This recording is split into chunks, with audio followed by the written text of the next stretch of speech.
রায়বংশের সমস্ত পুরুষেরাই দীর্ঘকায়, তবে মেজ ঠাকুরদার মধ্যে একটু পার্থক্য সে দেখল। মেজ ঠাকুরদা ঈষৎ স্থূলকায়, বেশ একটি ভুঁড়ি আছে। দোতলার বারান্দায় আসর পেতে বসেছিলেন শিবেশ্বর। একদল তিলকধারী খোল নিয়ে বসেছিল, আরও দুজন বৈষ্ণব ছিল।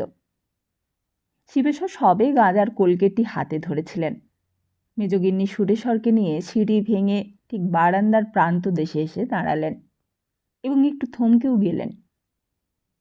গাঁজা শিবেশ্বর খান একথা তিনি হেমলতাকে বলেছেন।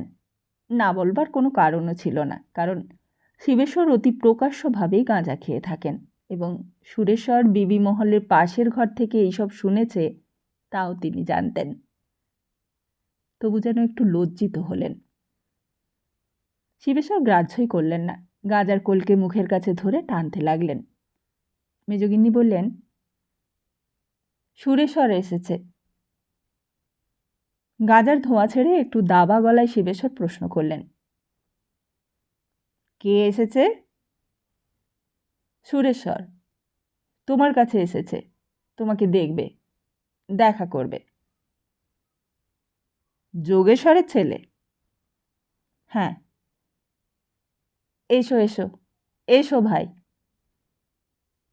সুরেশ্বর এগিয়ে গেল। শিবেশ্বর কলকেটা খোল বাজিয়ের হাতে দিয়ে উঠে দাঁড়ালেন। সুরেশ্বর তার সামনে দাঁড়িয়ে তার মুখের দিকে তাকালো। আলো উজ্জ্বল নয়, হারিকেন জ্বলছে। তবু তার মনে হলো ঠিক সাধারণ নেশাখোর মানুষ নন। মুখে এবং দাঁড়ানোর ভঙ্গিতে একটি সুস্পষ্ট ব্যক্তিত্বের ছাপ রয়েছে। সে বললে, মেজ ঠাকুমা বলছিলেন অশৌচের মধ্যে প্রণাম করতে নেই। না, নেই, কিন্তু প্রণামেরই বা কি দরকার ভাই? যারা বুকে চড়ে মলমূত্র ত্যাগ করলে চন্দন মনে হয়, আনন্দ পায় মানুষ, তাদের কাছে প্রণামের কি প্রয়োজন? বসো। সুরেশ্বর অভিভূত হয়ে গেল সুরেশ্বর। নতুন কালের মানুষ সে।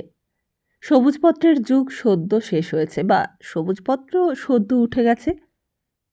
পেঁচিয়ে কথা বলে বক্তব্যটিকে বক্র এবং তীক্ষ্ণ করে বলার রেয়াজও উঠেছে। ভাড়ের চেয়ে ধারের দাম বেশি হয়েছে, তাতে উল্লাস এবং কৌতুক দুইই আছে। এ কথা সে জাতের নয়, সে মেজাজেরও নয়। এ কথা সোজা কথা এবং হয়তোবা কিছুটা ভাবালুতা আছে। তবু সে অনুভব করলে তার মন আনন্দ এবং আবেগে যেন ভরপুর হয়ে গেল। শিবেশ্বর তাকে ধনেশ্বরের মতো বুকে জড়িয়ে ধরলেন না, হাত ধরে বললেন, বসো। তোমার কম্বলের আসন কই? আনোনি? মেজ বউ, আসন দাও, গলিচার আসন পেতে দাও। তারপর হঠাৎ আলোটা তুলে নিয়ে তার মুখের সামনে ধরে তাকে দেখলেন। আবার আলোটা নামিয়ে চশমাটা বের করে চোখে দিয়ে দেখে বললেন, তাই তো ভাই, তুমি তো দেখি অপরূপ হে। রায়বংশের শ্রেষ্ঠ সুপুরুষ ছিল তোমার পিতামহ, আমার জ্যেষ্ঠ দেবেশ্বর রায়। তার অয়েল পেন্টিং নিশ্চয়ই দেখেছ। সে অবশ্য পরিণত বয়সের। প্রথম যৌবনে সে ছবি আমার মনে ভাসছে। তুমি হয়তো তার থেকেও সুপুরুষ। প্রেমে পড়ার মতো রূপ তোমার। আমি যে চিন্তিত হলাম ভাই, তুমি যে সাক্ষাৎ মদন হে। সুরেশ্বর লজ্জা পেয়েছিল। সেই লজ্জাকে জয় করে একটু পুলকিত কৌতুকে বললে, কেন? এ যুগে তো আর শিবের তপভঙ্গ করতে হবে না, চিন্তা করছেন কেন? ভাই, গম্ভীরভাবে বললেন শিবেশ্বর, ভাই, আমার যে তৃতীয় পক্ষের গৃহিণী এবং সুন্দরী গৃহিণী। এই বলে হা হা করে হেসে উঠলেন। না ঠাকুরদা, আপনার গৃহিণী রতি নন, উনি সতী। না না, সতী বলবো না, উনি গৌরী, উমা। বহুত আচ্ছা, সাধু সাধু সাধু, দীর্ঘায়ু হও। তার তুল্য খ্যাতিমান হও। চমৎকার বলেছ হে, ঠাকুরদাকে ঠকিয়ে দিয়েছ। এবং একটু গম্ভীর হয়ে গেলেন এবং বললেন, লজ্জিতও করেছ আমাকে। তুমি আমার সঙ্গে নিজের থেকে দেখা করতে এসেছ, যাওয়াটা আমারই উচিত ছিল। তুমি পিতৃহীন হয়েছ আর আমি পিতামহ। তুমি পৌত্র, ভ্রাতুষ্পৌত্র। আমারই তো গিয়ে বলা উচিত ছিল। এসো ভাই, কোনো ভয় নেই তোমার। আমি যতক্ষণ আছি, কিন্তু তা আমি করিনি। করনি, এবার করো। মেজগিন্নি সুযোগ পেয়ে মাঝখানে ঠুকে দিলেন। শুধু একটি হুঁ বলে শিবেশ্বর একটি দীর্ঘ নিঃশ্বাস ফেললেন। সংসারে বোধহয় অবস্থার অনুকূল্যে প্রসন্নতার মানুষ মুখর হয়ে ওঠে, আবার প্রতিকূলতায় ক্ষোভে বিষণ্ণতায় কথা হারিয়ে ফেলে, কিংবা কোনো ক্রমে দমন করে রাখেন নিজেকে। সুরেশ্বরের মনে এবং মুখে কথা আপনি এসে গেল। সে বললে, আমার ওপর কি রাগ করে আছেন? না না, রাগ তো নয় ভাই, রাগ নয়। দেখো, আমি ধর্মে একটু গোঁড়া, সে কারণেই সেই প্রথম যৌবন থেকেই তোমার ঠাকুরদার মতো কলকাতায় যায়নি, রামেশ্বরের মতো বিলেত যায়নি। 3 বার বিবাহ করেছি, তবু পর্দার করিনি। আজকে বলতে গেলে নিঃস্ব হয়েছি। সেই ধর্ম, মানে তোমার বাবা। থাক, সেসব কথা থাক।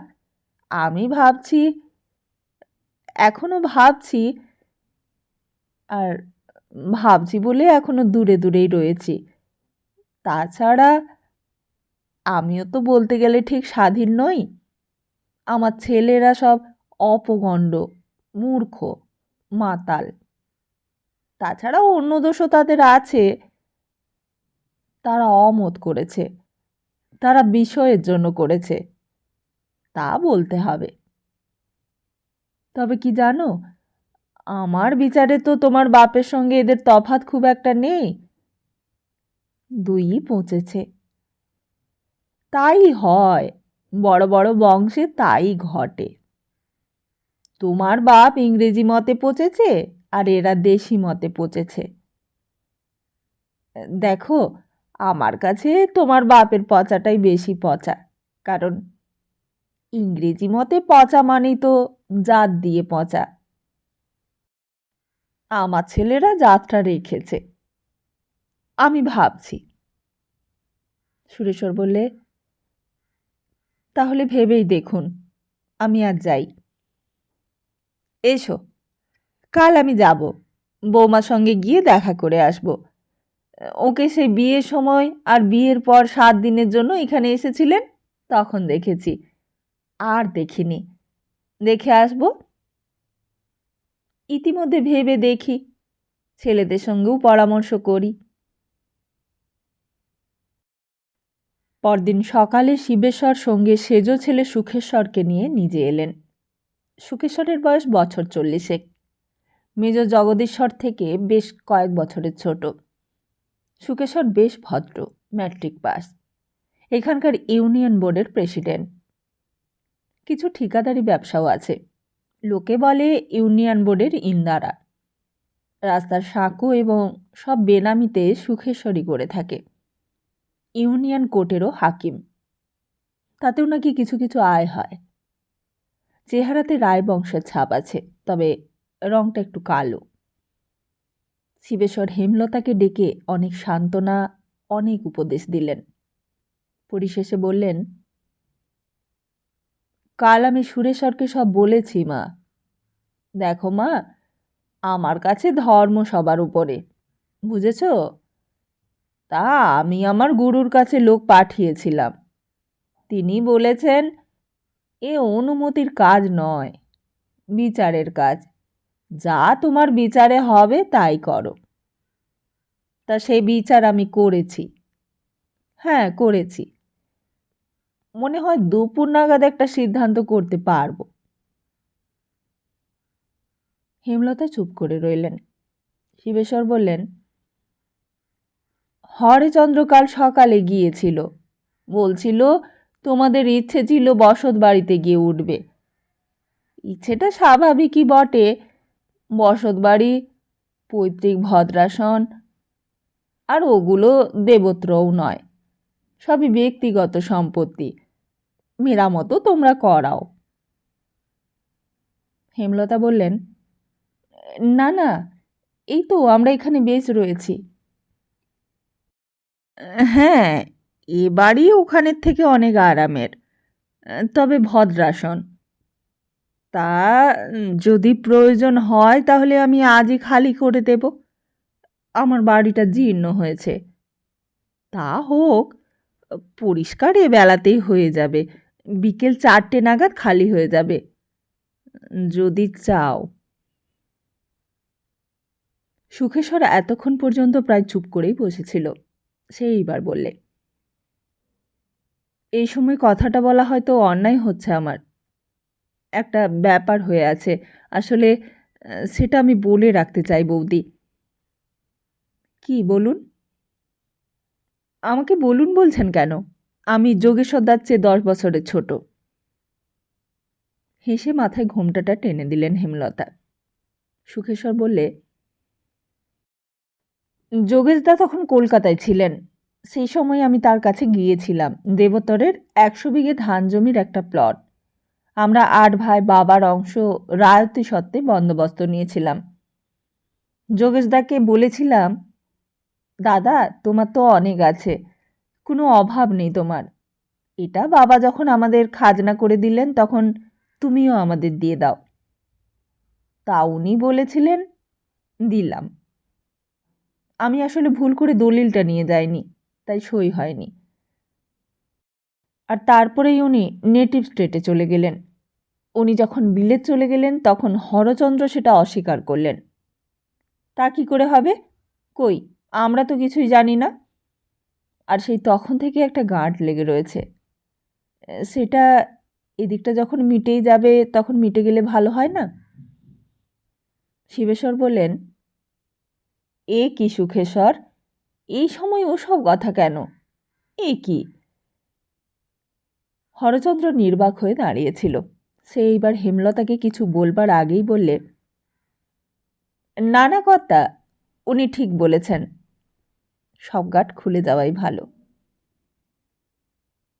তা নিশ্চয়ই, স্বর্গীয় বাবু যখন বলে গেছেন তখন দলিলটা আনবেন, সই করে দেব। এরপরই সব মিটে গিয়েছিল।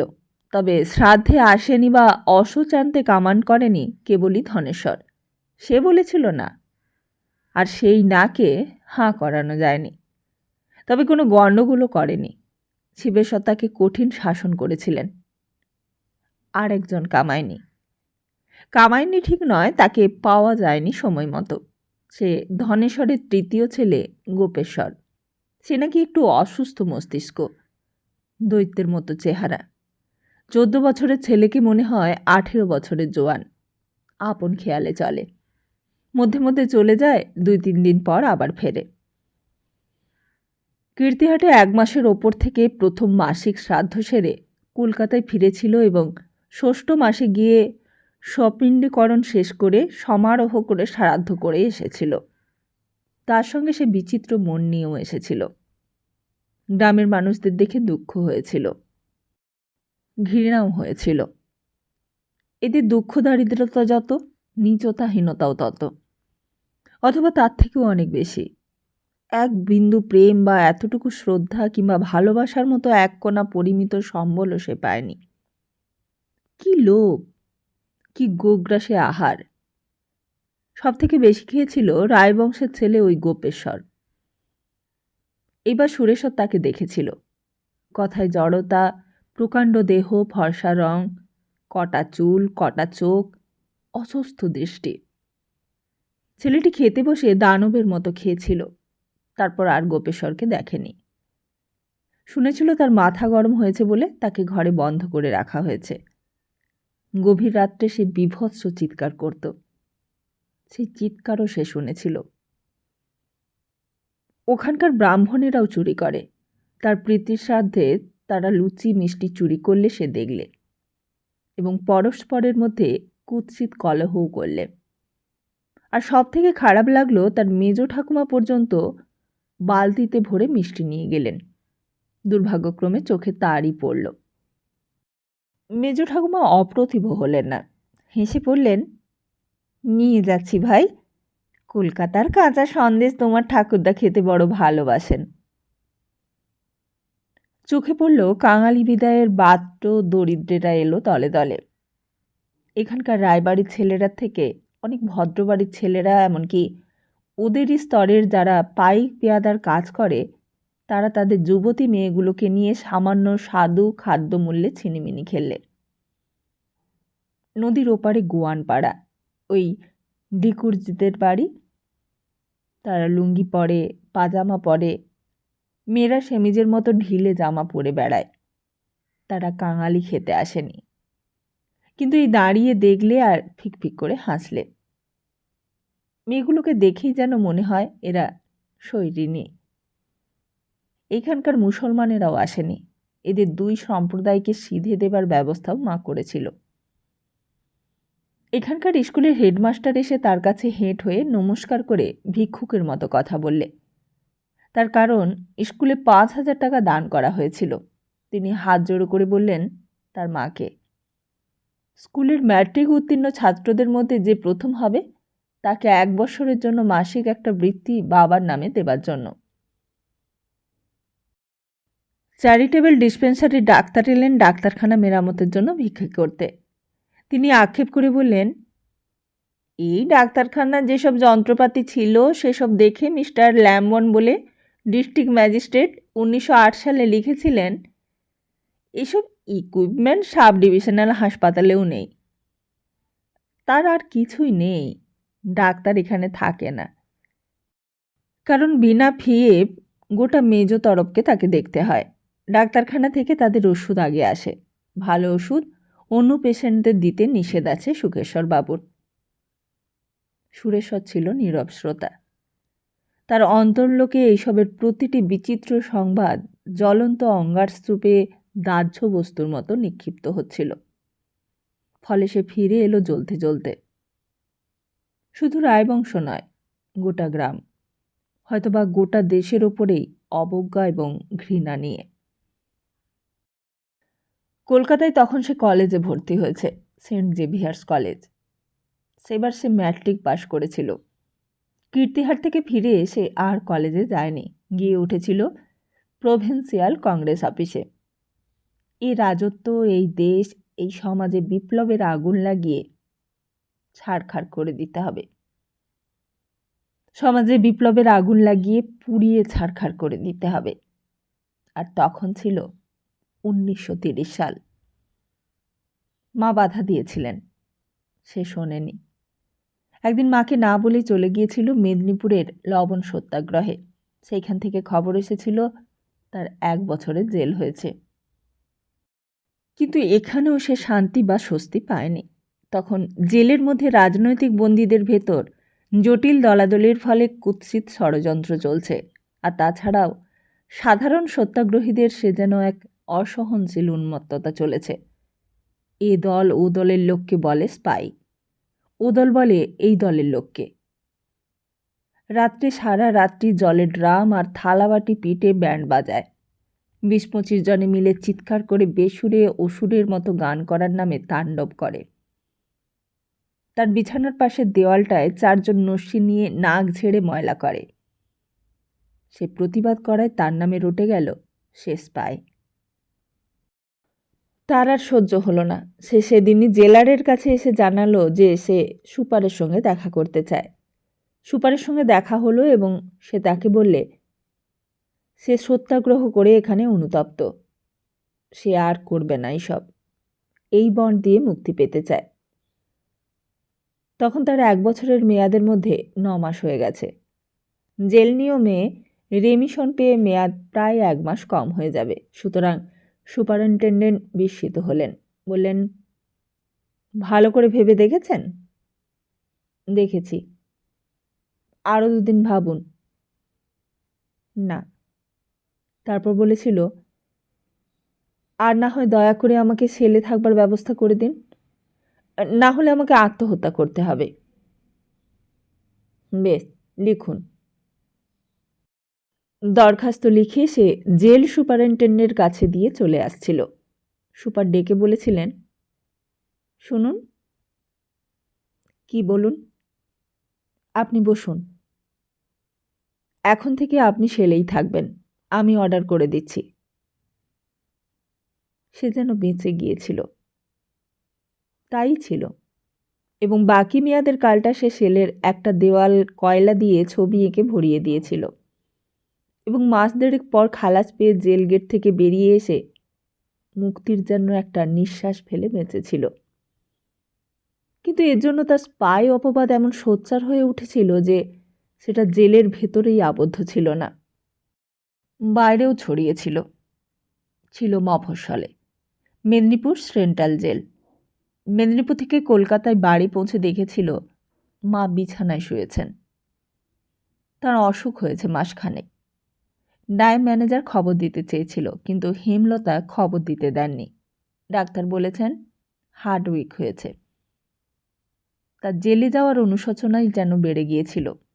আর সেই দিনই সে স্টেটমেন্ট আপিসে গিয়ে পিতৃ পরিচয় দিয়ে এডিটর ওয়াট সাহেবের সঙ্গে দেখা করে একখানি চিঠি দিয়েছিল ছাপতে। নাম দিয়েছিল বিদায় সত্যাগ্রহ। তাতে সে লিখেছিল সে অনুতপ্ত। আর চিঠিখানা সারা দেশে একটা প্রবল উত্তেজনার সৃষ্টি করেছিল। তার মা দুঃখ পেয়েছিল সে জেলে যাওয়ায়, কিন্তু এই পত্রের জন্য তার চেয়েও বেশি দুঃখ পেলেন। বললেন, তুই এ কি লিখলি? তোর লজ্জা হলো না? সে বললে, না। শঙ্কিত হলো হেমলতা। মনে হলো যেন ওর পেছন থেকে যোগেশ্বর ওকে প্রম্পট করেছেন। সে বললে, পরাধীনতা আমার নিজের পক্ষে অসহ্য বলেই দেশকে স্বাধীন করতে চাই। আমার যে মাথা অন্যের কাছে নিচু হয়ে আছে, সেই মাথাকে তাদের সঙ্গে সমান উঁচু করবার জন্যই আমি লড়াই করি। কিন্তু সেই লড়াই করে যদি আমার থেকে নিচু যারা তাদের কাছে মাথা নিচু করতে হয়, তাহলে সেই লড়াই যে আমার মাথায় পাথর মারার সমান হয় মা। দেশের জন্য আত্মবলিদান আত্মার মুক্তির জন্য, তার অপমান অসম্মানের জন্য নয়। আমার নামে অপবাদ রটনা করেছিল, আমি স্পাই। আমার সহ্য হলো না। মা আর কিছু বলেননি, পাশ ফিরে শুয়েছিলেন। সুরেশ্বর কিছুদিন ছবি আঁকা নিয়ে পড়েছিল। নন্দলালের রেখা, যামিনী রায়ের পট পদ্ধতি সব ছেড়ে সে নিজের খুশি মতো ছবি আঁকতে লাগল। তার সঙ্গে এসরাজ বেহালা, যেগুলো তার বাবা কিনেছিল সেইগুলো নিয়েই নিজেই বাজাতে আরম্ভ করলেন। এ না করে তার উপায়ও ছিল না। সে তখন চিহ্নিত হয়ে গেছে ইংরেজের কাগজের অনুগত সাংবাদিক যোগেশ্বর রায়ের পুত্র হিসেবে। লোকে বলেছে যে রায়ের ছেলে তো সে। ঘরে ঢুকল। ঘরের মধ্যে ছবি আঁকতে আঁকতেও সে বুঝতে পারলে সে শুধু সাধারণের কাছে নয়, নিজের কাছেও অপরাধী হয়ে গেছে। এমনটা যে হবে সে ঠিক বুঝতে পারেনি। অর্থাৎ জেলে সেলে থাকা এবং বেরিয়ে সেই পত্র ছাপার ফল এমন হবে। বারবার সে চেষ্টা করলে শক্ত হবার, মনকে কঠিন করে মাথা উঁচু করে বাইরে বের হওয়ার, কিন্তু তা সে পারলে না। তখন বাংলাদেশে যেন একটা আগুন নিয়ে খেলার যোগ এসেছে। একটার পর একটা বিস্ফোরণ হচ্ছে। চট্টগ্রামে যে খেলা শুরু হয়েছিল তা যেন শেষ হয়েও হচ্ছে না। দেশব্যাপী জ্বলে উঠবার মতো উত্তাপকে নেভাতে ইংরেজের সমস্ত শক্তি যেন হিমশিম খেয়ে যাচ্ছিল। মনে হচ্ছে পারবে না। সেই ঘরে বসে গ্রামোফোনে রেকর্ড চাপিয়ে এসরাজে ছড়ি টেনে সুরে সুর মেলাচ্ছিল। সন্ধে হয়ে আসছিল। হঠাৎ কাগজে স্পেশাল নিয়ে হকাররা চেঁচিয়ে যাচ্ছিল, লাট সাহেবকে গুলি, লাট সাহেবকে গুলি, মেয়ে ছেলে গুলি করলে। আর সেই স্পেশালের হাঁক শুনে বারান্দায় বেরিয়েছিল। খবরটা শুনে চমকে উঠল। বুকখানা যেন ধড়াস করে লাফিয়ে উঠে থেমে যেতে চাইল, কিন্তু থামল না। মাথা কুটে চলল। 1932 সাল 6ই ফেব্রুয়ারি সেনেট হলে কনভিকশনের আসরে বীণা দাস গভর্নর জ্যাকসনকে রিভলভার দিয়ে গুলি ছুঁড়েছে। গভর্নর মাথা সরিয়ে নিয়ে বেঁচেছেন। কর্নেল সুরবর্দী বীণা দাসকে গলা টিপে ধরে অ্যারেস্ট করেছেন। এরপর একের পর এক স্টেটম্যানের সম্পাদক ওয়াটসনের উপর 2 বার আক্রমণ হলো। চট্টগ্রামে প্রীতিলতা ওয়েদ্দার পাহাড়তলির ইউরোপিয়ান ক্লাব আক্রমণ করে মরণ খেলা খেলে নিজেই পটাশিয়াম সায়ানাইড খেলেন। ডালহৌসি স্কোয়ার বোম কেস হলো এবং টেগার বাজল। কিন্তু এদেশে থাকতে সাহস তার আর হলো না। সে চলে গেল, পালালো। ওয়াটসন সাহেবও পালালো। 1933 সালে 11ই জানুয়ারি চট্টগ্রাম বিপ্লবী দলের প্রাণপুরুষ সূর্য সেনের ফাঁসি হয়ে গেল। সুরেশ্বর নিঃসঙ্গ হয়ে দীর্ঘদিন ঘরের মধ্যে স্তব্ধ হয়ে বসে রইল। ছবিও আঁকল না, শুধু বাজনাটাই বাজাত আর ভাবত, সে অপরাধ করেছে, ভুল করেছে। একে অস্বীকার করে মাথা সে তুলতে পারত না। আর হঠাৎই একটা ঘটনা ঘটল। তাতেই যেন জীবনে সব লজ্জা ভাসিয়ে দিয়ে নির্লজ্জের মতো মুখ তুলে বক্র হাস্য করল সে। না, নির্লজ্জের মতো ঠিক নয়। কঠিন ক্রোধে সে ক্রুদ্ধ হয়ে সমস্তকে উপেক্ষা করে দিল এক মুহূর্তে। অহিংস আন্দোলন সত্যাগ্রহের নামে অট্টহাস্য করতে ইচ্ছে হলো তার। আর এই সশস্ত্র বিপ্লবীদের আত্মদান, এ মহৎ না বলে উপায় নেই তার। কিন্তু এর ফলে যারা একদিন এই দেশে আধিপত্য বিস্তার করবে তারাও কি আজকে এদের মতোই থাকবে? সে তাকালে তার পূর্বপুরুষ রায় বাহাদুর রত্নেশ্বর রায়ের ছবির দিকে, তারপর তাকালে আয়নার দিকে, যেখানে তার নিজের ছবি ফুটে উঠেছিল। এই হয়। আসলে সে আবার মনে যেন জোর পেয়েছে। আর হঠাৎই একদিন কীর্তিহাট থেকে সংবাদ এলো, কীর্তিহাটের মেজ তরফে বিপর্যয় ঘটেছে। শিবেশ্বর ছাদ থেকে লাফিয়ে পড়ে আত্মহত্যা করেছেন। তার আগে তার সেজ ছেলে সুখেশ্বরের খুন হয়েছে। খুন করেছে ধনেশ্বরের তৃতীয় ছেলে গোপেশ্বর। মনে পড়ল গোপেশ্বরকে। গভীর রাত্রি কিন্তু তার চিৎকার শুনেছিল সুরেশ্বর, ক্রুদ্ধ জন্তুর মতো চিৎকার। তাকে বেঁধে ঘরে বন্ধ করে রেখেছিল তার অভিভাবকেরা। সেই গোপেশ্বর খুন করেছে সুরেশ্বরকে। হেমলতা ম্যানেজার হরচন্দ্রকে পাঠিয়েছিলেন, সুরেশ্বরকে যেতে বলেছিলেন। সে বলেছিল না।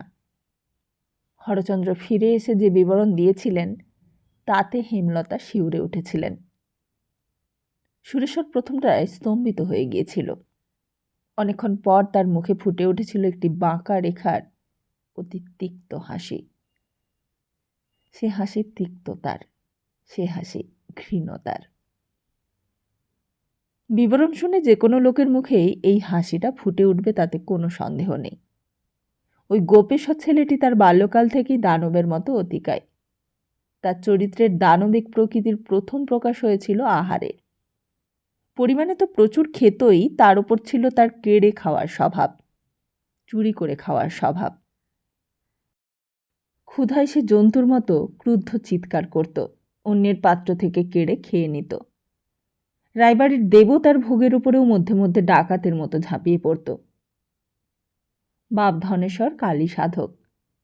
তার বিশ্বাস ছিল ছেলে সিদ্ধপুরুষ হবে।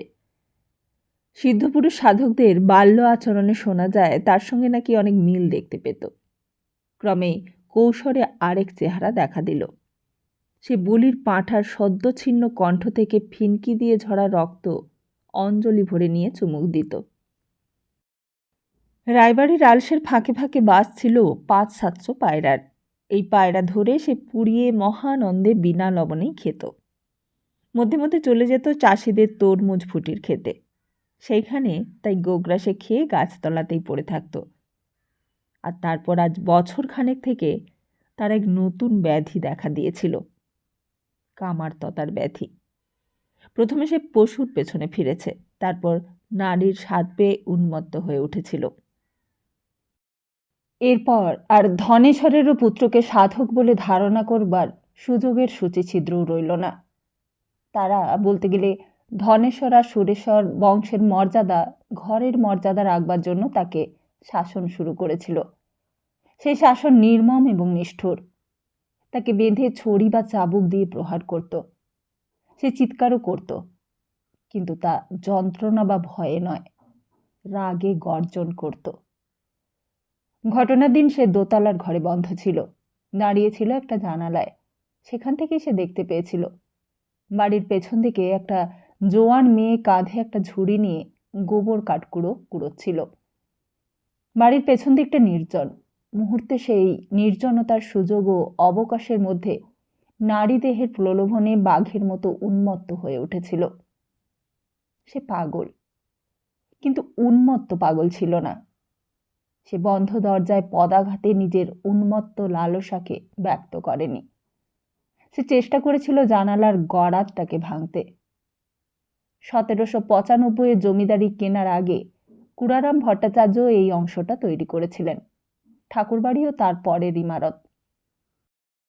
বলতে গেলে এই অংশটাই সব মহলের চেয়ে বড় এবং মাঝের মহল। জানালাগুলো স্বাভাবিকভাবেই জীর্ণ হয়েছিল, তা বুঝতে গোপেশ্বরের কষ্ট হয়নি। দানবের মতো দেহ, দানবের মতো শক্তিও ছিল তার। জানালার গড়াদে ছাড়িয়ে ফেলতে খুব বেগ তাকে পেতে হয়নি। 2-3টে গড়া ছাড়িয়ে ফেলে সে সেই ফাঁক দিয়ে গলে দোতলা থেকে বাড়ির বাইরের বাগানে ঝাঁপিয়ে পড়েছিল। আঘাত পায়নি নয়, আঘাত পেয়েছিল। হাঁটুতে, হাতে রক্তপাত হয়েছিল। কিন্তু জীবনের আদিম আকর্ষণে সে তখন জ্ঞান শূন্য। বিশ্বজগৎ তখন তার দৃষ্টির সম্মুখ থেকে বিলুপ্ত হয়ে যাচ্ছে ঝড়ের বেগে। উঠে আসা পুঞ্জ পুঞ্জ মেঘের আড়ালে ঢেকে যাওয়া আকাশের এবং সূর্যের মতো। সেই গাছের আড়ালে আড়ালে চতুর বাঘের মতো চতুরতার সঙ্গে এগিয়ে এসে মেয়েটাকে আক্রমণ করেছিল। এইসব মেয়েগুলো সম্পর্কে নানান অপবাদ আছে। এরা হয়তো নিশাচরী, এরা হয়তো শৈরিনী, হয়তো বা রাক্ষসীও বটে। কিন্তু গোপেশ্বর তার চেয়েও ভয়ঙ্কর। তাছাড়া নারী যাই হোক, যেমন চরিত্রেরই হোক, এই ধরনের আক্রমণে সে আত্মসমর্পণ করে না। সে গোয়ার মেয়ে, সে বাধা দিয়েছিল আর সঙ্গে সঙ্গে তারও স্বরে চিৎকার করেছিল। কিন্তু তাতে গোপেশ্বরের বিঘ্ন হয়নি। সে বাঘের মতোই তার বুকের ওপর চেপে বসেছিল। মেয়েটা চিৎকার করেই চলেছিল। সেই চিৎকারে সর্বপ্রথম ছুটে এসেছিল কাকা সুখেশ্বর। এসেছে টেনেছিল গোপেশ্বরকে, কিন্তু তাকে টেনে ছাড়ানো ছিল তার সাধ্যেরও অতীত। প্রহার করেছিল হাত দিয়ে। সে গোপেশ্বর গ্রাহ্যই করেনি। তখন সে একটা ভাঙা ডাল দিয়ে তাকে প্রহার করতে শুরু করেছিল। এই প্রহারই গোপেশ্বরের অসহ্য হয়েছিল এবং মেয়েটাকে ছেড়ে দিয়ে উন্মত্ত ক্রোধে সুখেশ্বরের ওপর ঝাঁপিয়ে পড়ে তার বুকে বসে বাঘের মতো হাতের থাবায় তার গলা টিপে ধরেছিল। তারপর লোকজন এসে তাকে ধরে টেনে তোলে। কিন্তু তখন শ্বাসরোধে সুখেশ্বরের মৃত্যু ঘটেছে। ডাক্তারখানায় নিয়ে যাওয়া হয়েছিল, কিন্তু কোনো ফলই হয়নি। সারা রায়বাড়ির লজ্জায় দুঃখে বোবা হয়ে গিয়েছিল। ছেলেটা পালিয়েছিল। আর এই স্তব্ধতার মধ্যে আকস্মাৎ শিবেশ্বর দোতলার ছাদে উঠে ঝাঁপিয়ে পড়েছিলেন নিচে কতগুলো ভাঙা ইটের স্তূপের ওপর। মাথা নিচু করে পড়েছিলেন। খুলিটা টুকরো টুকরো হয়ে গেছে, ঘাড় ভেঙে গেছে। বিবরণ নেই। তাই এই শুনে কার না ঘৃণা হবে, কার না লজ্জা হবে, কার না ক্রোধ হবে। সুরেশ্বরের কিন্তু ক্রোধ হয়নি। সে বক্র হাসি হেসে মনে মনে বলেছিল, রায়েরা সব পারে। ওই হাসিটুকু হেসেই সে নিজের ঘরে ঢুকেছিল। বসেছিল রং তুলি নিয়ে, আঁকতে চেয়েছিল বীভৎস একটা কিছু, কিন্তু তা পারেনি। যত এবং যেমন বীভৎস সে আঁকতে চায়, তা কি করে কোন কল্পনায়, কোন রেখায়, কোন রঙে ঠিক ফুটবে, তা তার ধারণায় আসেনি। আইভরি ব্ল্যাকের একটা বড় টিউব মোটা তুলি দিয়ে একখানা ক্যানভাসে লেপেছিল, কিন্তু তা মনে হয়েছিল যেন নিদ্রা নিথর একটি শান্ত অমাবস্যার রাত্রি। সে তো বীভৎস নয়, ভেবেছিল অনেক। রায়বংশ এমন কেন হলো? অনেক ভেবে সে দায়ী করেছিল ধর্মকে এবং সম্পদকে। রায়বাড়ির এই পরিণাম এই দুটোর জন্যই। শুধু শিবেশ্বর, ধনেশ্বর এবং গোপেশ্বরকেই তার মনে পড়েনি, তার বাবাকেও তার মনে পড়েছিল। তার জ্যাঠামশায়, জ্যাঠতুতো ভাইদেরও মনে পড়েছিল। জ্যাঠামশাই এখন প্রায় সর্বশান্ত, মদ্যপান করেন দিনরাত্রি, থাকেন কাশিতে, সম্বলের মধ্যে কাশির বাড়ি, আর কিছু লুকোনো অর্থ। জ্যাঠতুতো ভাইরা কলকাতায় এসেছে। তারা দুই ভাই চেষ্টা করছে নতুন কিছু করবার। তাদের ইচ্ছে তারা কীর্তিহাটের দেবোত্তর পত্তনি দেওয়ার নামে বিক্রি করে, কিন্তু জ্যাঠামশাইয়ের অনিচ্ছায় তা পারে না। দিনের বেলা কয়লার আপিস মহলে ঘোরে, আর রাত্রে দুই ভাই একসঙ্গে খোলার বস্তিতে রাত কাটায়। মধ্যে মধ্যে গাড়ি কেনে। মাঝে মাঝে খবর পায় পাওনাদারেরা রাস্তার মধ্যে গাড়ি আটকে তাদের গাড়ি থেকে নামিয়ে দিয়ে গাড়ি দখল করে নিয়ে চলে গিয়েছে। নায়েবি এদের কথা মনে করিয়ে দিল সুরেশ্বরকে। বললে, এই বিপদের মধ্যে বিপদ। বড়বাবুর কীর্তিহাটের বাড়ির অংশ, মানে যা দেবোত্তর নয়, তো মারোয়ারিরা ক্রোক করে নিয়েছে, নিলেমে তুলবে। হেমলতা বললেন, না, তা তো হতে দিতে পারবো না। সুরেশ্বর উঠে চলে গিয়েছিল। সুরেশ্বরের জীবনকে কিন্তু এতে আর বিষণ্ণ বা বিমর্ষ করতে পারেনি। পাগলামি কিছুটা তারও আছে, সেটাই যেন বেড়ে গেল। পাগলামি বটে কি না সেটা পাগল বিশেষজ্ঞই বলতে পারেন। সুরেশ্বর তা ভাবে না, কারণ মধ্যে মধ্যে নিজেরই যে মনে হয় সে একটু পাগল। পাগল সে ততক্ষণই হতেই পারে না যতক্ষণ পাগলামিকে পাগলামি বলে নিজের সন্দেহ হয়। তা সে সন্দেহ তার হতো, শুধু সন্দেহ নয়, ভয়ও হতো। তাদের রক্তে যে পাগলামির মতো একটা দুরন্ত ব্যাধির মতো কিছু আছে, তাতে তার সন্দেহ ছিল না। সেগুলো মধ্যে মধ্যে প্রকাশ পেত নিজের অজ্ঞাতসারেই। এইবার তাতে জোর ধরল। সব থেকে বেশি প্রকাশ পেতে লাগলো সেটা তার বেশভূষা এবং স্টাইলের মধ্যে। হঠাৎই চুল দাড়ি দুই সে রেখে ফেললে। একেবারে প্রথমে সে তখন 5-6 দিন কামায়নি। মা তাকে দেখে বললেন, ও কি, কামাসনি কেন? দাড়ির খোঁচায় হাত বুলিয়ে বললে, এটা একটা ঝঞ্ঝাট। ঝঞ্ঝাট কামানো? হ্যাঁ। তাই বলে কামাবি নে? দাড়ি রাখলে ভালো লাগবে না? বাপের মতো? না, ফ্রেঞ্চ কাটটার নয়, আদি ও অকৃত্রিম ইন্ডিয়ান স্টাইল। না, দাড়ি রাখতে হবে না। সুরেশ্বর বলেছিল, আমার শেলপোটেড আমি দাড়ি গোপ এঁকে দেখেছি, আমাকে খুব ভালো মানাবে মা। মা তবুও বলেছিলেন, না না, কামিয়ে ফেল। দোহাই মা, এই তো কিছুদিন হলো সাবালক হয়েছি বলে একগাদা কাগজপত্রে সই করলাম, কিন্তু বিষয়কর্ম তোমার হাতে রয়েছে ও থাকবেও। ওখানে আমি নাবালকই থাকবো, এই একটা জায়গায় আমাকে সাবালক হতে দাও। এই উদ্ভট খেয়ালটা তোর কেন হলো বলতো? ওই যে মা, অসহজ পালন করতে কদিন কামায়নি, দাড়ি গপ বেরিয়েছিল, তা থেকেই বুঝলাম খুব ভালো মানাবে আমাকে দাড়ি গোফে। তারপর পটে রেখে দেখলাম, আর বিশ্বশুদ্ধ লোক দাড়ি কামাচ্ছে যখন, তখন এটা একটা অসাধারণ কিছু হবে।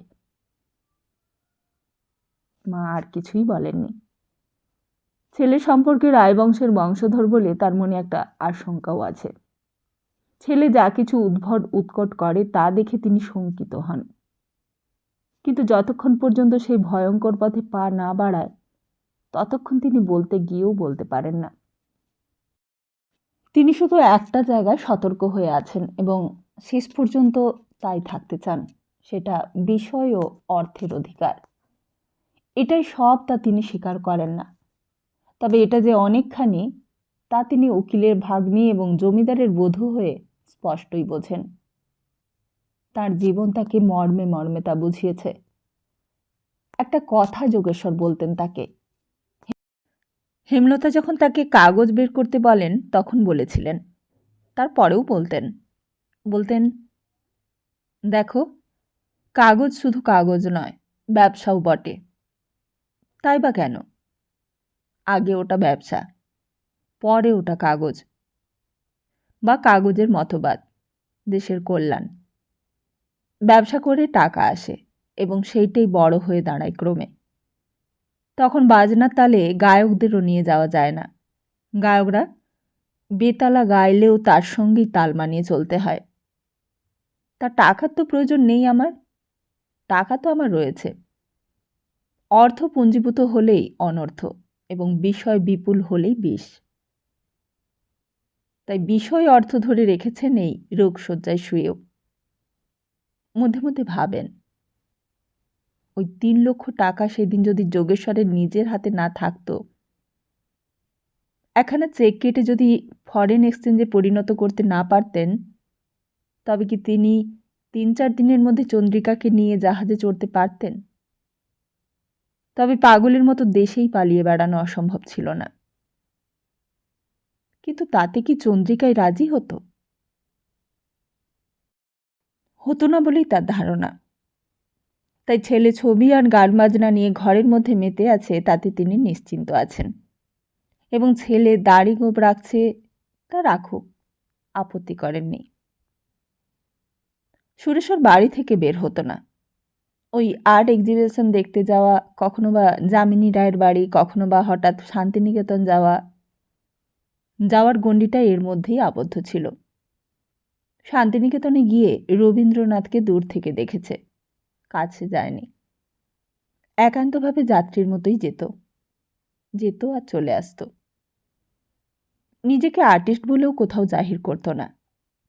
মধ্যে মধ্যে পায়ে হেঁটে বেড়াতো গঙ্গার ধার থেকে চৌরঙ্গি পর্যন্ত, আর যেত সাহিত্য সম্মেলনে, যেখানে আধুনিক সাহিত্যিকরা সমবেত হতেন। পরিচয় গ্রুপের সুধীন দত্ত, নীরেন রায় এদের দেখেছে, অতুল গুপ্তকেও দেখেছে, শরৎচন্দ্রের বাড়ি দেখে এসেছে। কখনো কখনো নব্যপন্থী কাগজের আপিসের সামনে দিয়ে ঘুরেও আসত, আর যেত ভাদুড়ি মহাশয়ের থিয়েটারে নাটক দেখতে। আর্ট থিয়েটার তখন উঠে গেছে, রংমহল হয়েছে, নাট্যনিকেতন হয়েছে, সেখানেও যেত। দক্ষিণ কলকাতায় আশুতোষ কলেজে কিছুদিন আগে প্রোগ্রেসিভ রাইটার্স কনফারেন্সে সে সামনের সারিতে আসন সংগ্রহ করে সব বক্তৃতা মন দিয়ে শুনে এসেছে।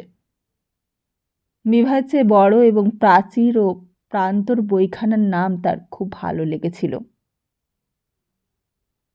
এমনই মন তখন তার।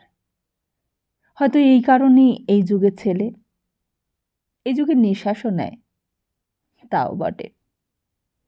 গণবিপ্লবের ভূমিকা 1930-এ, তার জেলের অভিজ্ঞতা ও তার কৃতকর্মও বটে। তাছাড়াও হয়তোবা গভীর অন্তঃস্থলে আরও কিছু আছে। নিজের বংশের ধারাকে সমর্থনও বটে, আবার তার প্রতি বিদ্বেষও বটে। কারণ যাই হোক, ব্যাপারটা বলতে গেলে এককালে ল্যাংড়া গাছের মিষ্টি আম, স্বাদে টক হয়ে যাওয়ার মতো ব্যাপার। কথাটা সুরেশ্বরেরও নিজের জানা কথা। সে বলেছিল তার মামাতো ভাই বোনদের, অর্থাৎ হেমলতার মামাতো ভাই ব্যারিস্টার প্রবীর চ্যাটার্জির ছেলে মেয়েদের। মেলামেশা, অর্থাৎ পরিচয়ের ঘনিষ্ঠতাসূচক মেলামেশা এদের সঙ্গেই ছিল তার। বাইরের অনেকেই তাকে চিনত, সেও তাদের চিনত, তবে সে শুধু চেনা জানাই। সকলের দৃষ্টি তার প্রতি নিবদ্ধ হতো শুধু তার চেহারার জন্য। সুপুরুষ, দীর্ঘাকৃতি যুবক, চলায় ফেরায়, কথায় বার্তায় দৃঢ়তা এবং শীলতা, তার উপর বেশভূষার বৈচিত্র্য, এইসব দেখে তাকে লোকে চিনতে চাইত এবং চিনে রাখত। কিন্তু আলাপ সে ঘনিষ্ঠভাবে করতে চাইত না। তার কারণ ছিল কীর্তিহাটের রায়বংশের নাম। আধুনিকদের কাছে খুব পরিচিত না হলেও যোগেশ্বরের নাম অনেকেই জানত এবং দেশদ্রোহিতার অপবাদে সেই নাম খুব প্রীতিপদ ছিল না। সে যখন জেল থেকে বন্ড দিয়ে চলে আসতে চেয়েছিল তখন সকলেই বলেছিল যে রায়ের ছেলে যে। তাছাড়া তার বাপে চন্দ্রিকাকে নিয়ে ইউরোপে চলে যাওয়ার কথাটা গোপন নেই, সুতরাং ঘনিষ্ঠ হতে সে চাইত না। তাতে সুবিধে এই হতো যে ভদ্রতার ঢালের আড়াল দিয়ে চলা যায় এবং তাতেও যদি কেউ ভদ্রনীতি উপেক্ষা করে আঘাত করে তবে সেইখানে তীরের বদলে ভগ্ন নিক্ষেপে বাধা হয় না। সে ক্ষমতা সে রাখে। তাই মেলামেশা অতি নিকট আত্মীয়তার মধ্যেই আবদ্ধ ছিল।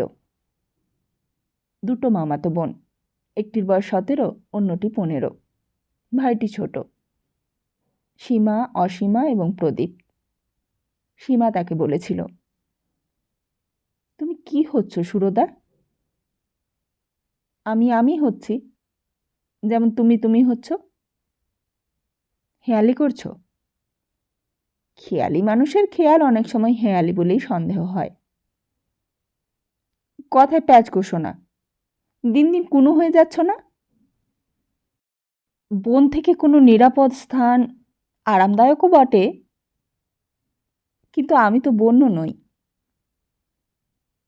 বাবার কাছে একজন মক্কেল এসেছিল তোমার জ্যাঠতুতো দাদার নামে নালিশ করতে। তারা বলছিল রায়েরা আগাগোড়ায় হাড়ে হাড়ে টক হয়ে গেছে। তোমার নামও করছিল, আমিও তা সমর্থন করেছি। কি বলার আছে তোমার? সুরেশ্বর বলেছিল, ওই কথা ল্যাংড়া আমকালে স্বাদ বদলে টক হয়ে যায়, নজির আছে। হয়তো হয়েছি, কিন্তু তার উপায় কি? ওই লোকটি এসেছিল আমার জ্যাঠামশাইয়ের শালক, জ্যাঠাইমার সহোদর। একটা মারোয়ারের সঙ্গে কয়লার ব্যবসা করেন। তিনি 2বার এর আগে ইনসলভেন্সি নিয়েছেন, তাতে বেশ পোস্টাই হয়েছে। এবার জ্যাঠামশাই ইনসলভেন্সি নিয়েছেন, তার টাকা ডুবেছে, তাই তিনি আমাদের কীর্তিহাটের ভদ্রাসন ক্রোক করেছিলেন। কিন্তু আমার মা তা সায়নি, তিনি বাড়িটা জ্যাঠামশাইয়ের অংশটা কিনে নিয়ে বাঁচিয়েছেন। আমার কাছেও তিনি এসেছিলেন, সুতরাং আমাদের অম্লত্বের স্বাদ তিনি প্রত্যক্ষভাবে আস্বাদন করেছেন। তবে কি জানো সীমা, স্বাদের ব্যাপারটা জিহার উপরেই নির্ভর করে। কেউ বলে হাড় টক, কেউ বলে অম্লমধুর। ওরে বাপ রে, আত্মপ্রশংসায় পঞ্চমুখ। তা ঘরে বসে আমার সামনে করলে কি হবে? বাইরে বেরিয়ে করো, তবে তো বুঝি।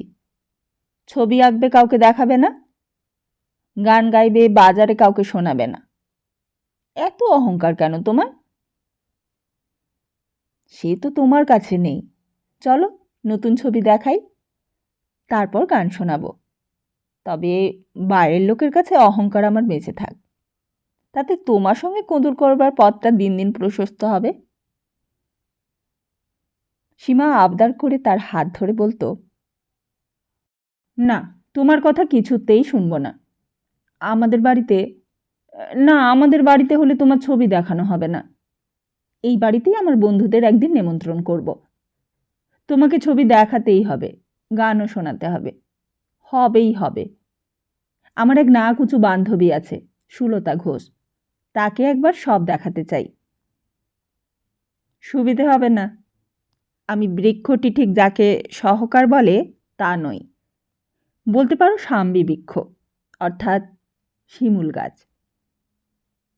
ও, সুলতা নাম শুনেই ধরে নিলে আমি তোমাকে তার সহকার করে তাকে কাঁধে চড়িয়ে দিতে চাই। সে লতা হলে যাকে বলে কণ্টকলতা, তাই। বেত সলতামশায়, তারও কাঁটা আছে, এবং তা দিয়ে যে আঘাত তাকে বলে বেত্রাঘাত। অথবা নিতান্ত মাঠে যে কুমড়ো খোঁড়োর লতা হয় তাই। বাবা, হার মানলাম। আমি খুশি হলাম। চলো আগে বাজনা শোনো। এইভাবে সে গড়ে উঠেছিল আপনার আবেষ্টনীর মধ্যে। সে লোহার জাফরি ঘেরা গাছের মতোই হোক, আর একান্তে একেবারে উন্মুক্ত প্রান্তরে একক একটি গাছের মতোই হোক, মোটামুটি সোজা সিধে হয়েই উঠে চলেছিল। আর এরই বছরখানেকের মধ্যে অর্থাৎ 1934 সালে হঠাৎ হেমলতার হার্টের অসুখ বেড়ে ওঠে। শক্ত হয়ে দাঁড়ালো রোগ। একটা কারণ ঘটেছিল। সুরেশ্বর বাড়ি ছিল না, সে গিয়েছিল একজন জাপানি আর্টিস্ট এসেছেন তাকে দেখতে। ইতিমধ্যে এসেছিল একটি মহিলা। সে শটান এসে বাড়ির ভেতর অতি পরিচিতের মতো একেবারে হেমলতার কাছে এসে উপস্থিত হয়েছে। হেমলতা তাকে দেখে চমকে উঠেছিলেন ভূত দেখার মতো। যে এসেছিল সে চন্দ্রিকা। সে ভারতবর্ষে ফিরেছে। সে ক্ষমা চাইতে এসেছিল হেমলতার কাছে। তার কাছে সে বিশ্বাসঘাতিনী। হেমলতা সমাদর করে তাকে নিমন্ত্রণ দিয়ে বাড়িতে এনে যোগেশ্বরের সঙ্গে আলাপ করিয়ে দিয়েছিলেন। সেই যোগেশ্বরকে প্রলুব্ধ করে তার কাছ থেকে কেড়ে নিয়েছিল। কথা এতটুকুই।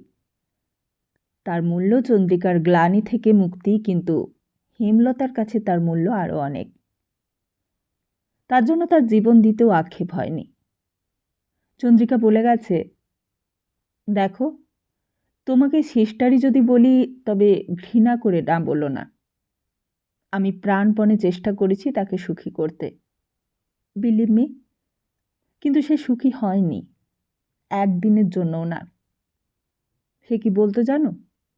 বলতো, Hemlata was my life, and you Chandrika, তুমি আত্মহত্যার মৃত্যু। তুমি অতি সুন্দরী, তুমি মনোহারিণী, আত্মহত্যার মতো মনোহারিণী। মৃত্যুতে মানুষ শান্তি পায়, আত্মহত্যার মৃত্যুতে পায় না। If there is life after death, তবে আত্মহত্যার মৃত্যুতে শান্তি পায় না মানুষ। এটা শাস্ত্রের সত্য নয়, লজিকের সত্য। বেশি মদ খেলে কাঁদত, আমাকে মারত। আমি বলতে এসেছি, আমি তাকে তোমার কাছ থেকে কেড়ে নিতে পারিনি, ডাকাতি করেও পারিনি। শাস্তি আমি পেয়েছি, কিন্তু তুমি আমাকে ক্ষমা করো। এবং দিয়ে গিয়েছিল কিছু কাগজপত্র, যেটা যোগেশ্বরের মৃত্যুর পর তার হাতে পড়েছিল, তাই সে দিয়ে গিয়েছিল। হেমলতা শুনেছিলেন আর কেঁদেছিলেন। চন্দ্রিকা চলে যাবার পরও পড়ে পড়ে কাঁদছিলেন। এরই মধ্যে উঠেছিল হার্টের রোগ। রোগীর এই আক্রমণেই হেমলতার মৃত্যু হল। 15 দিন অতি নিষ্ঠুর যন্ত্রণা ভোগ করেছিলেন। দিনের মধ্যে প্রায় অর্ধেকটা সময় কিছুটা সুস্থ থাকতেন, তাও এক নাগাড় একটানা অর্ধেক দিন নয়। কিছুক্ষণ একটু ভালো, তারপর আবার বুকে যন্ত্রণা উঠত। চিকিৎসার ব্যবস্থায় ত্রুটি তো ছিলই না, অতি সহ্যই হয়েছিল বলতে হবে। ডাক্তার, নার্স, বলতে গেলে মোতায়েন ছিল সব সময়। বড় কনসাল্টিং ফিজিশিয়ান দিনে একবার নিয়মিত আসতেন। একজন অল্পবয়সী ডাক্তার প্রায় অর্ধেক দিনেরও বেশি থাকতেন। দিনে 2 বার করে আসতেন এবং রাত্রে 9টার পর এসে এখানেই শুতেন। নার্স 2 পালা 2 জন, রাত্রে একজন, দিনে একজন। সুরেশ্বর মায়ের পাশের ঘরেই শুতো। সে এসে বসে থাকতো জানালার ধারে একটা চেয়ারে। মা মধ্যে মধ্যে কাছে ডেকে বলতেন, যা শুয়ে যা, এখন একটু ভালো বোধ করছি। বললেই সে চলে যেত। কিন্তু আধ ঘন্টা বা 1 ঘন্টা পরে সামান্য শব্দ শুনলেই নিঃশব্দে মাঝের দরজাটি খুলে সেখানে এসে দাঁড়াতো। বিশেষ কিছু না হলে ফিরে যেত, না হলে ধীরে ধীরে এসে ওই চেয়ারখানিতে বসত। আর এরই মধ্যে 15 দিনের দিন হেমলতা চলে গেলেন। তিনি বুঝতে পেরেছিলেন। ছেলেকে ডেকে কাছে বসিয়ে বলেছিলেন, আমাকে যেতে হবে রে, ভেঙে পড়িস নে যেন। সুরেশ্বর আত্মসম্বরণ করেও করতে পারেনি। কথা না বলে ঘাড় নেড়ে জানিয়েছিল, না, তা সে ভেঙে পড়বে না। কিন্তু চোখ থেকে জল গড়িয়ে পড়েছিল 2টি ধারায়। হেমলতা বলেছিলেন, কাঁদছিস? সে মাটির মূর্তির মতো স্থির হয়ে বসেছিল। হেমলতা বলেছিলেন, চোখ মোছ। একবার সে মুছেছিল, কিন্তু সঙ্গে সঙ্গে আবার ধারা নেমে এসেছিল। চোখ মুখ মুছেও তো আর উৎসমুখ বন্ধ করা যায় না। হেমলতা আর বলেছিলেন, তোকে না বলে একটা কাজ করেছি, তোকে বলে যাই। আমাকে উনি যা দিয়ে গিয়েছিলেন সেটা থেকে আমি কীর্তিহাটে তো জ্যাঠামশাইয়ের সবই কিনেছি। দেবত্বর পত্তনি নিয়েছি, বাড়ি কিনেছি। ওখানকার খরচ যেন কম আসনে, আর মেজ তরফ যেমন খেতে পায় তেমনি যেন পায়। মেজ খুড়িমাকে 50 টাকা করে পাঠানো হয়। বন্ধ করিস নে। আমি জানি দেবতায় তোর বিশ্বাস নেই, কিন্তু ওটা পূর্বপুরুষের কীর্তি। মৃত্যুর একদিন আগের কথা। পরদিন সকাল 9টায় তিনি আধবসা হয়ে বসে থাকতে থাকতেই প্রায় নিঃশব্দেই চলে গেলেন।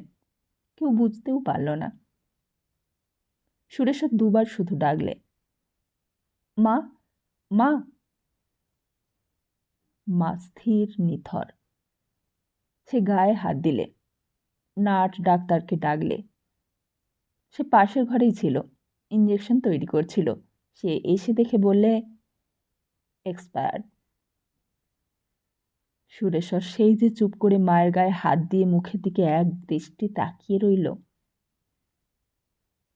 সেদিন সন্ধে যখন সে ফিরল তখন সে ভাঙা মানুষ। মায়ের শব্দেও যতক্ষণ ছিল তখনও পর্যন্ত সে যেন ব্যাপারটা ঠিক বুঝে উঠতে পারেনি।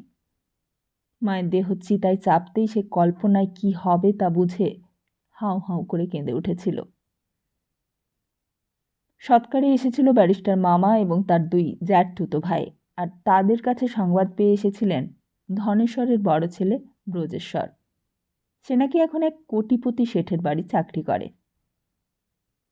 ব্যারিস্টার মামা প্রবীর চ্যাটার্জি রুমালে চোখ মুছে তাকে ধরে বললেন, এ কি তুমি এমন করে কাঁদবে? না না না, আমি তো তোমাকে খুব স্ট্রং নার্ভ শক্ত মানুষ বলে জানতাম। Oh no, don't create a scene. লোকে বলবে কি? দেখো, রবীন্দ্রনাথের ছোট ছেলে সমীন্দ্রনাথ যখন মারা যান তখন তার কথা তুমি জানো। মা কি কারো চিরকাল থাকে? ছি। চলো, এখন সরে গিয়ে দূরে বসবে, চলো। না। চোখ মুছে সে প্রায় নিষ্পলক দৃষ্টিতে মায়ের দেহ পুড়ে ছাই হতে দেখেছিল শেষ পর্যন্ত। পাশে এসে বসেছিল খুড়তুতো ভাই ব্রজেশ্বর। ব্রজেশ্বর তার থেকে বয়সে 3 বছরের বড়। ধনেশ্বর যোগেশ্বরের থেকে বয়সে বছর 2 ছোট হলেও বিবাহ করেছিল প্রায় 5 বছর আগে। ব্রজেশ্বর প্রিয়দর্শন, কিন্তু দেহে দুর্বল। সম্ভবত অভাব তার কারণ। বেশ ছিমছাম ফিটফাট। সে এসে সুরেশ্বরের পাশে চুপ করে বসেছিল। প্রগল্ভতা করেনি, তাকে বোঝাতেও চায়নি। শুধু বসেই ছিল, মধ্যে মধ্যে সিগারেট খাচ্ছিল। হঠাৎ সে একসময় গুনগুন করে সুর ভেঁজে ক্রমে ক্রমে কণ্ঠস্বর উচ্চ করে গান গেয়ে উঠেছিল। ছাড়িয়ে সংসার কোথা চলে যাও, দিনহীন বেশ ধরিয়ে। কণ্ঠস্বর তার সত্যকারের সুস্বর। গানটিও এই ক্ষেত্রের উপযোগী। তখনকার কালে এই গানটির চল ছিল খুব। সংসারের সব পেছনে ফেলে দিনহীনের বেশে কপালে তিলক নিয়ে কোথায় চলেছ তুমি? একবার পেছন ফিরে তাকাও, বলে যাও কোথায় যাবে আপনার বলে যাদের বুকে ধরেছিলে এতদিন তাদের ফেলে। শ্মশানে গান সহজ বুদ্ধি যাদের, তারা হয়তো গায় না, কিন্তু কীর্তিহাটের ধনেশ্বর রায়ের ছেলে ব্রজেশ্বর রায়ের পক্ষে সেই কথা খাটে না। তাছাড়া গানটি এমন কালোপযোগী এবং এমন বেদনা দিয়ে সে গাইলে যে আবার সুরেশ্বরের স্তব্ধ হয়ে যাওয়ার আবেশ উচ্ছ্বসিত হয়ে উঠল। আবার তার চোখ দিয়ে দড় দড় ধারে জল গড়াতে লাগল। বাড়ি ফিরতে সন্ধে উতরে গিয়েছিল। নিম্মুখে দিয়ে মিষ্টি জল খেয়ে সকলে চলে গেল। জেঠতুতো ভাইরা চলে গেল। ব্রজেশ্বর শুধু বললে, বলো তো আমি রাত্রিটা থেকে যাই ভাই সুরেশ্বর, একলা থাকবে? সে বলেছিল, বেশ তো, থাকুন। এই বলেই উপরে চলে গিয়ে সে মায়ের ঘরের মেঝেতেই শুয়ে পড়েছিল কম্বল পেতে। নায়েব ম্যানেজার হরচন্দ্র প্রাচীন, বহুদর্শী, কর্মক্ষম, বিশ্বস্ত লোক। সে যথাবিধি ব্যবস্থায় খুঁত থাকতে দেয়নি। সুরেশ্বর বলেছিল, দেখবেন যেন মায়ের অসৎ শ্রাদ্ধে কোনো খুঁত বা ত্রুটি আমার না হয়। হরচন্দ্র বলেছিল, তা নিয়ে তুমি ভেবো না, সে কোনো ক্ষতি হবে না। ভাবছি হব্বিসির জন্য কে রান্না করে দেবে? আমি নিজেই করে নেব, না পারার মতো কিছু নেই। পরদিন সকালে উঠে চাও খায়নি সে, অপেক্ষা করেছিল পুরোহিতের জন্য, যার কাছে সব জেনে নেবে। এই সময় ওপরে উঠেছিল ব্রজেশ্বর। বললে, তাহলে আমি চলি ভাই রাজা। সুরেশ্বর সবিষয়ে মুখ তুলে তাকালে। ভাই রাজা সম্বোধন শুনে সে বিস্মিত হয়েছে। ব্রজেশ্বর হেসে বললে, খোসামত করে ভাই বলিনি, ওটা রপ্ত হয়নি। তবে কাল তোমার যা মায়ের ওপর টান ভক্তি দেখলাম, মনটির পরিচয় পেলাম, তাতে তুমি রাজা। তাছাড়া চেহারাতেও তাই। পয়সার কথা বলবো না, জ্ঞাতিতে বললে হিংসে হয়, অন্যে বললে ভিক্ষে চাইবে মনে হয়। রাজা তুমি রূপে, গুণে, মনে, মেজাজে। তাছাড়া তুমি ছোট, আশীর্বাদও করছি। ব্রজেশ্বরের জিহা এবং কণ্ঠস্বরে মধু আছে। ভালো লাগলো সুরেশ্বরের। সে বললে, আবার আসবেন? নিশ্চয়ই আসবো রাজা। বলতে গেলে কাল সব বুঝে তো বিনা খাজনায় প্রজা হয়ে গিয়েছি। সেলাম দিতে নিশ্চয়ই আসব। এতদিন আছি, আসিনি। পরিচয়টা ঠিক হয়নি, তোমাকে ঠিক বুঝিনি, তাই আসিনি। ভেবেছিলাম, কি জানি, কাটাই ছড়ে যাবে কাছে গেলে। এই যে জুড়িয়ে গেল রাজা। শ্রাদ্ধ এখানেই করবে, না যোগেশ্বর জ্যাঠার শ্রাদ্ধের মতো কীর্তিহাটে যাবে? না, এখানেই হবে। সেই ভালো। অনর্থক রাশি রাশি টাকা খরচ করে কতগুলো লোভী বামুন খাইয়ে আর এইখানেই করো। তাহলে আজকের মতো এখানেই শেষ করি। খুব তাড়াতাড়ি আসছি আগামী পর্বটি নিয়ে। ততদিন ভালো থাকুন, সুস্থ থাকুন, আর সবাইকে ভালো রাখুন। নমস্কার।